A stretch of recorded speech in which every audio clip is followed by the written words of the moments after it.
Tadi kan kata Ari sama Budi kalau misalnya nonton gagasan yang Pak Anies sampaikan waktu debat kemarin itu bisa jadi kena. Di antara yang gak kena biasanya tuh yang mereka bilang adalah Pak Anies ini ngomong doang, gagasan aja tapi gak tahu bisa deliver janji-janjinya atau enggak. Kalau kita ngomongin delivery, nah jadi pertanyaan saya seputar deliverynya nih Pak. Kalau kita ngomongin implementasi kebijakan, yang namanya pemerintah itu kan kerja kelompok Pak, bukan kerja individu. Jadi kalau di bijak memilih kami selalu dorong bukan cuma harus cek track record individu kandidat presidennya, tapi siapa tim di belakangnya. Jadi apa yang dijanjikan harusnya konsisten dengan tim seperti apa yang ada di belakang Pak Anies. Dan biasanya ada dua kelompok yang agak khawatir nih Pak. Yang satu adalah asumsinya orang-orang di belakang Pak Anies adalah orang-orang populis right wing yang menggunakan politik identitas. Trauma dari Pilkada Jakarta masih ada. Dan bahkan kemarin juga ada beberapa yang merasa jadi nggak yakin lagi karena fakta integritas yang ditandatangani gitu. Yang kedua adalah justru teman-teman saya di sektor lingkungan Pak. Pak Anies kan banyak bicara gagasan lingkungan, tapi pada saat bersamaan Pak Anies tentu saja di belakangnya ada Pak Surya Paloh dari Nasdem, Pak Yusuf Kalla juga baru menyampaikan dukungan. Pak Surya Paloh dan Pak Yusuf Kalla dua-duanya punya perusahaan yang bergerak di bidang tambang dan berhubungan dengan eksploitasi sumber daya alam. Bahkan kalau mau diteruskan Menteri KLHK kemarin yang adalah hasil penunjukan dari Nasdem misalnya Bu Siti Nurbaya itu banyak yang mengkritik bahwa belum cukup progresif kebijakan iklimnya. Nah jadi di satu sisi Pak Anies menyampaikan bahwa akan mau menyampaikan berbagai program-program kebijakan publik yang baik, lingkungan, toleransi apapun itu isunya gitu. Tapi gimana Pak Anies meyakinkan kita kalau komposisi tim di belakangnya Pak Anies juga beresiko punya kepentingan atau posisi yang berbeda dari yang Pak Anies ingin sampaikan. Weh pas dong, luar biasa. Yes, mantap. Terima kasih, memuji diri sendiri. Terima kasih Pak. Ya. Makasih Afu. Jadi begini. Ada unsur pendukung di dalam proses pemilihan, kemudian ada proses pemerintahan teknokrasi.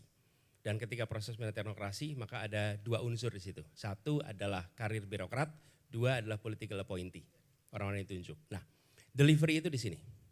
Dan ketika sampai kepada delivery, maka kebijakan yang disusun yang selalu saya pegang sama juga ketika di Jakarta, satu adalah prinsip kesetaraan, dua prinsip public interest, tiga adalah data, informasi, objektivitas, yang keempat adalah aturan undang-undang.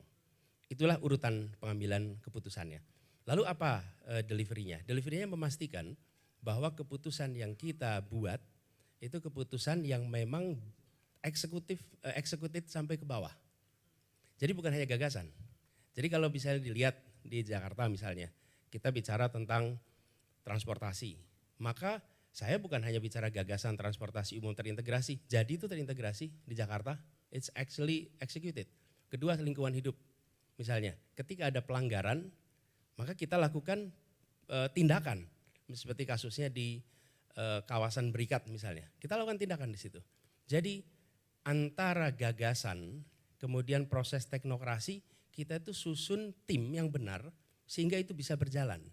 Dan apa yang terjadi ketika gagasan yang dibawa itu berbeda dengan aspirasi pendukung.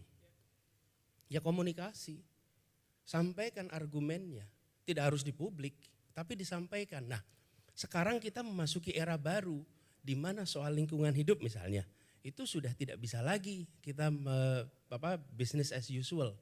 Dan itu disampaikan, kalau tidak konsekuensinya untuk Indonesia itu akan besar.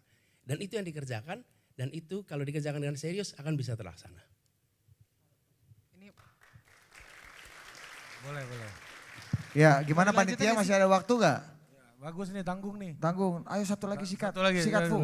belum puas nih Pak. Ya, boleh. Masih belum puas karena tadi sebenarnya spesifik maksud pertanyaan saya adalah siapa kemudian orang-orang yang akan Pak Anies taruh di posisi kementerian, bagaimana akses decision making yang ordal itu kan biasanya artinya ketika kita didukung oleh sebuah kelompok atau partai pasti ada konsekuensi politik dari perbedaan-perbedaan. Gimana caranya orang-orang profesional bisa Pak Anies masukkan karena beda dari TGOPP atau kepala dinas Pak. Kalau di Jakarta oke, kepala dinas itu kan PNS bukan political appointee, tidak ada trade off politik lah di dalam proses penunjukan. Sedangkan kalau kita ngomongin nasional sudah pasti ada partai akan menaruh orang, belum tentu nggak profesional, tapi juga pasti mungkin ada kepentingan-kepentingannya. Nah gimana Pak Anies akan menyusun kabinet kalau misalnya menang, yang benar-benar memang bisa teknokratis, profesional dan menyelesaikan masalah-masalah yang ingin dilakukan. Ini pertanyaannya beda ya dengan yang pertama tadi. Jadi pertanyaan tentang bagaimana menyusun kabinet. Kalau pertanyaan Anda yang pertama itu tentang apakah pendukung nanti akan menjadi faktor yang paling berpengaruh. Dan saya sudah jawab itu. Saya tidak kemudian berdasarkan kata pendukung. Dan saya buktinya apa? Bukan apa yang akan terjadi besok. Saya sudah buktikan apa yang terjadi di Jakarta kemarin. Oke, itu sebagai evidence. Nah bagaimana menyusun kabinet? Kabinet ini adalah sebuah keputusan politik. Tentu ada faktor politik. Yang kedua harus ada unsur kompetensi. Mau tidak mau di situ. Kemudian yang ketiga ada unsur relevansi. Kompeten tapi belum tentu relevan. Yang ketiga di situ ada unsur ketidakbermasalahan.